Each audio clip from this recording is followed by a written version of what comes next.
Hi, Grace. Hi, Abby. We're gonna hear your thoughts on specific literary prizes tonight. Yes, Dee Dee wants to know. Yes, and we want to tell Dee Dee what's up. Yeah. You mostly want to do the telling. All right, so we're gonna go with the big ones. Yeah. Okay, where do you want to start? You want to start with the real big one? That's the Nobel. That we care about, where you get an actual medal, like an actual prize. Yeah, not just like a theoretical prize. Yeah. So, Nobel Prize in Literature. I actually do think I care about this one slightly more than the rest. And it's because of what I said in my first video, that it's really sort of awarding an author for their entire body of work and not just a particular title. And carries like a little bit more weight for that reason. Mm-hmm. So there are definitely authors that have won that I don't care about. But I thought I would talk about one that was very exciting, which was in 2015 when Svetlana Alexievich won. She's Belarusian. And that one, I think, was a bit of a departure for the committee. And if you don't know, she writes sort of polyphonic oral history, primarily focused on the Soviet Union. And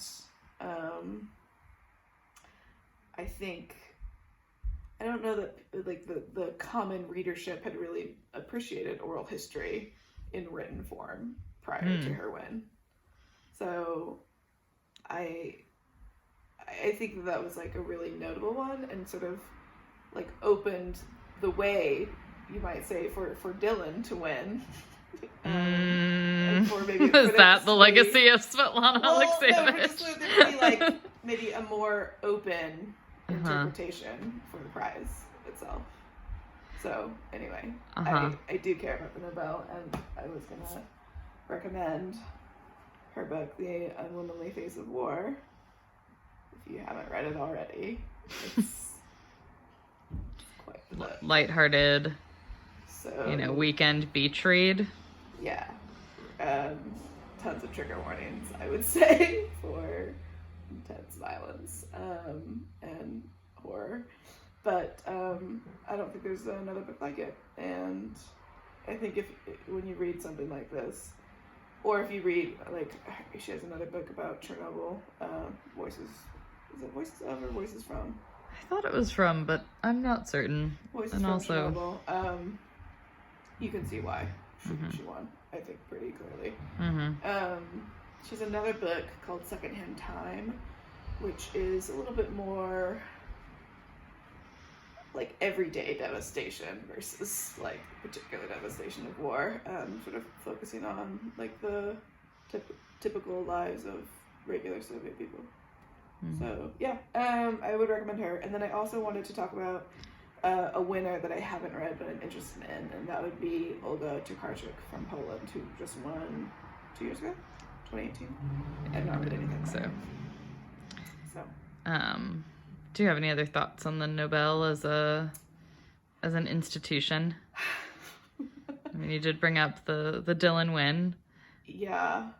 I don't know that they're very coherent, but the nomination process I think is interesting. That like you can't even, like, it seems at least in the literature, like fiction part of the prize, there's always some of the same names that come up for consideration or that are sort of like bet on in Vegas, for example, but you don't actually know because it's pretty secretive, the nomination process. And so I just kind of wonder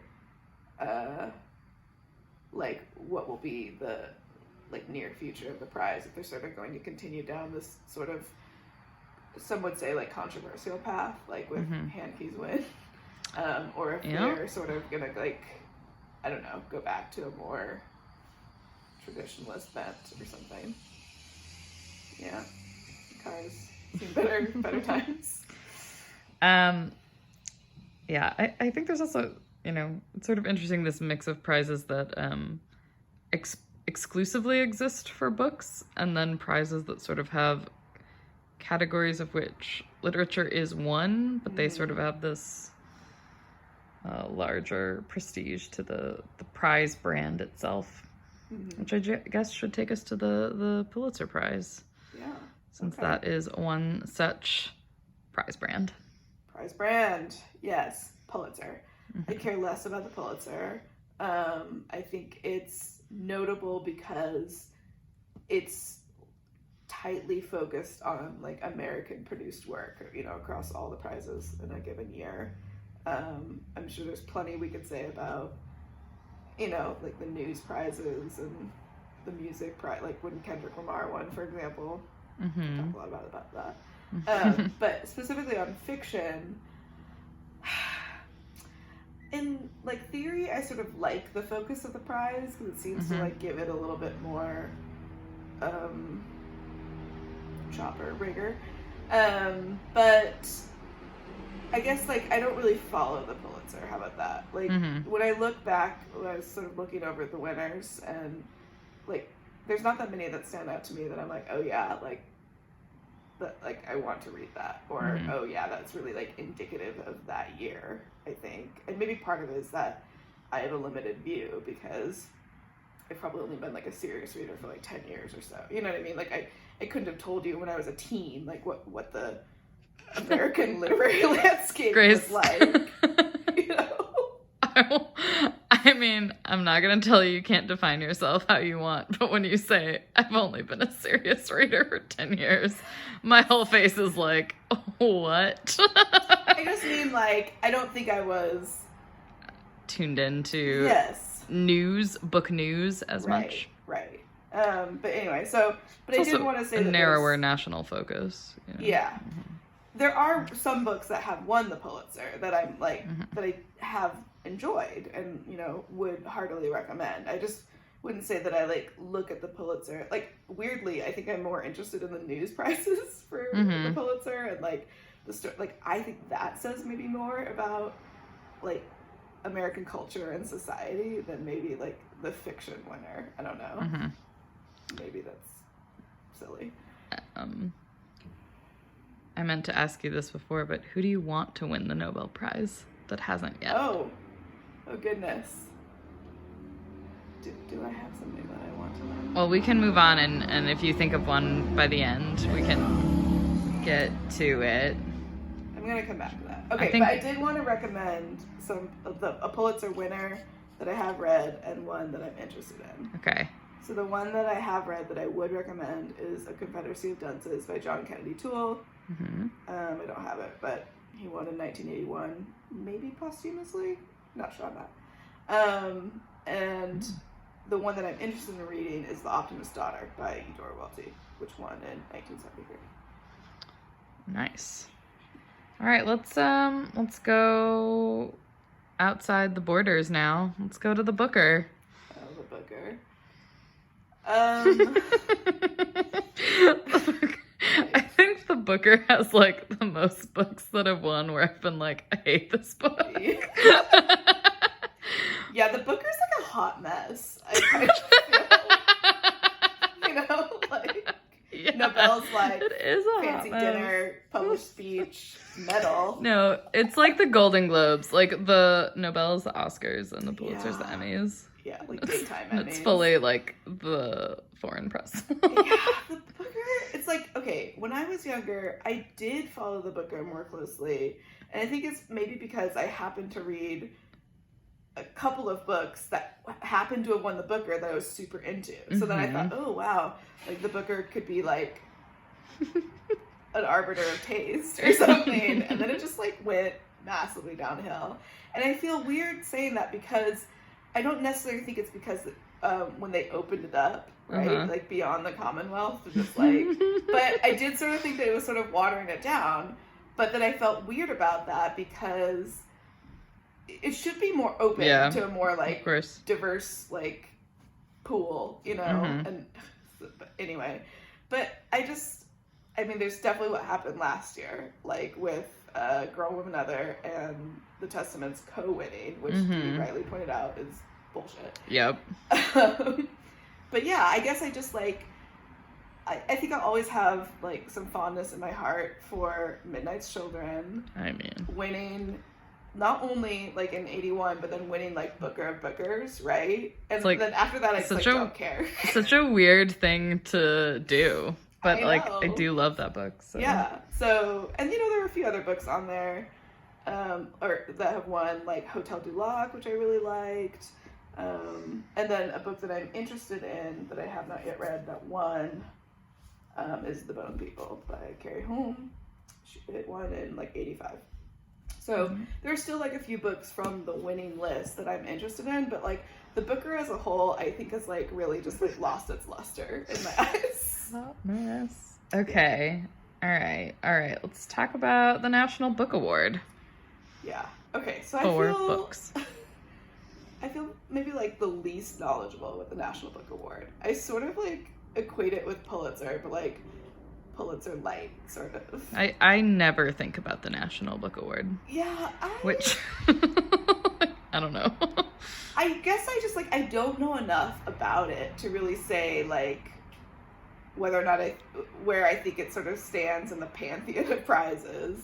But I have been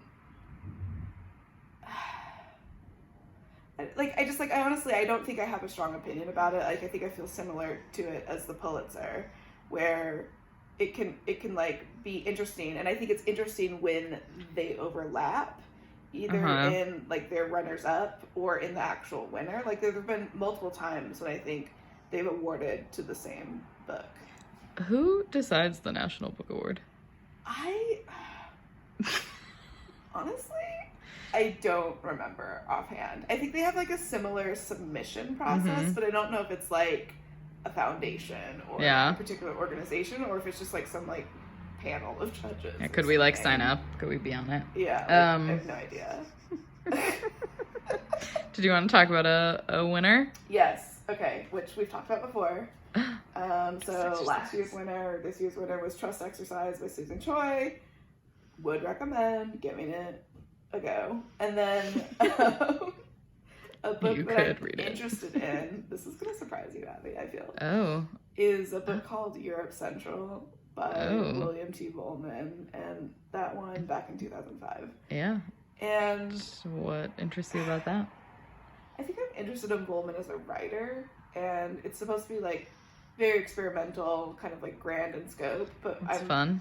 I'm tentative because its main focus is on like Nazi Germany and Soviet Russia.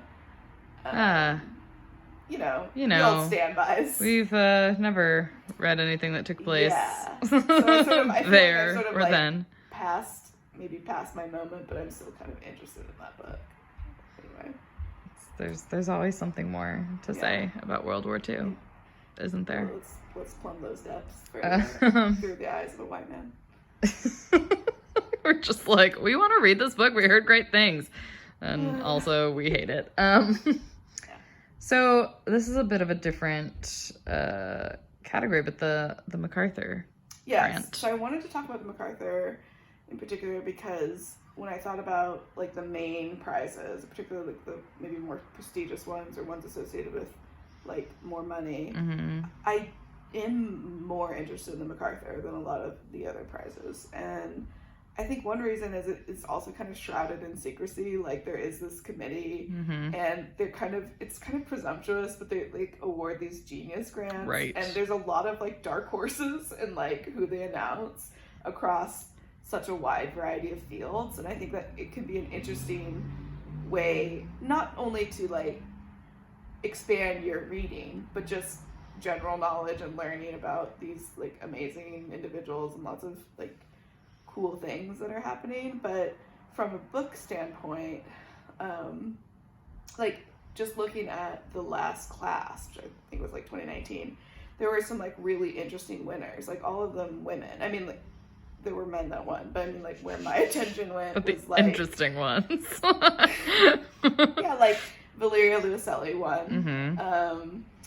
Saidiya Hartman won, who's like known for her like pioneering literary criticism and like history of like the absence of women in the slave trade. Like I don't know, and like so I haven't read this book, but I'm like very interested in doing so.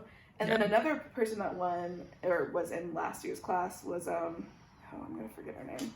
Emily Wilson, the like classicist who's like the first woman to translate the Odyssey. Yeah. And so like that just gives you a sense of like the range of that prize, and like, you know, it's not like any of these women like needed like to be validated by the MacArthur, but like, I don't know, something about it I think I find exciting. Okay, last one to talk about tonight is the Women's Prize. Yeah. So I feel similarly about the Women's Prize as I do about the Booker. I think Dee Dee put it well, but it's like, it's a bit of a mess. Like, I like the idea of a prize that like focuses on women, just like given that they've been like largely shut out.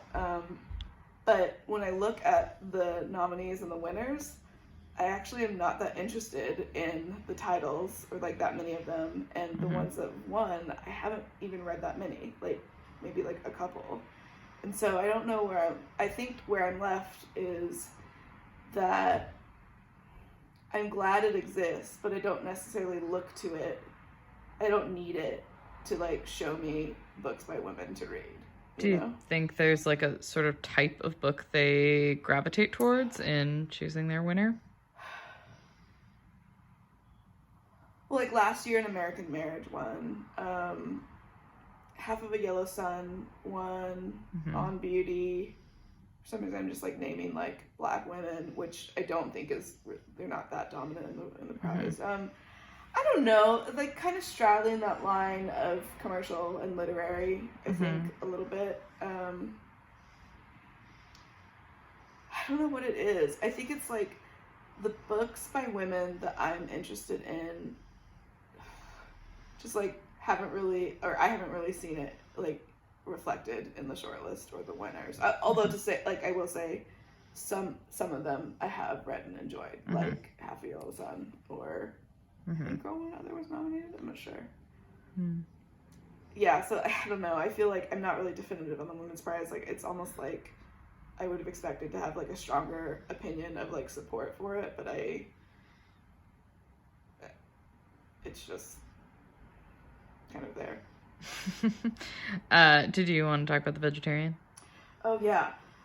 Sorry. So back to the Booker for a second. So the Booker sort of, it's gone through so many changes, as we noted. But one of the things is they now have this like Booker International Prize, and obviously The Vegetarian made a big splash. I think it's not a book for everyone, but I think it sort of like demonstrates like the like modern appeal of like a particular like literary tradition of like a maybe smaller, lesser known country. And I think you could certainly trace like the recent kind of explosion of like Korean novels in translation to like the influence of this book's win. And I think it won in 2016. So yeah, I mean, like, it's unlikely that you haven't heard of it, but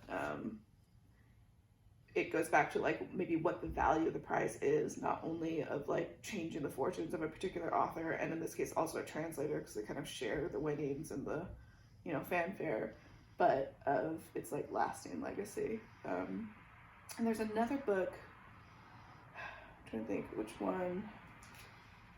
Oh, I'm gonna forget. I don't know. That's like a prize that I will follow, but I haven't had like total success with, because the book that won the year after The Vegetarian I hated. So, you know, there's that. All right.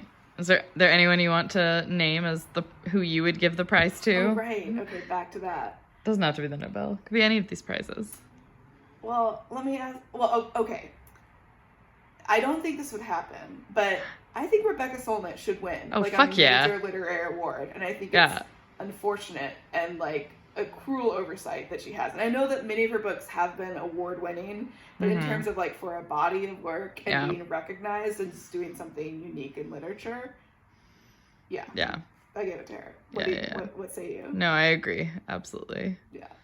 She's done the work. She's put in the hours. That's right. Criminally underappreciated as maybe the greatest current living American intellectual. Very true. Do you want to say anything about the poet laureate? Is it still Joy Harjo? In which case, she's amazing. How often do they pick a new laureate? Well, I don't know. It's supposed to be like a yearly thing, but I think they like extended her run. Through, I don't know. Quarantine. Maybe like was too lazy to name a laureate. I don't know who names the laureate. Is it the president? I mean, like definitely not really. Okay, so many mysteries. If you know about the poet laureate, educate us. All right. Well, Grace, I think that was a prize-winning discussion. Thanks. Really all we have to say about it. All right.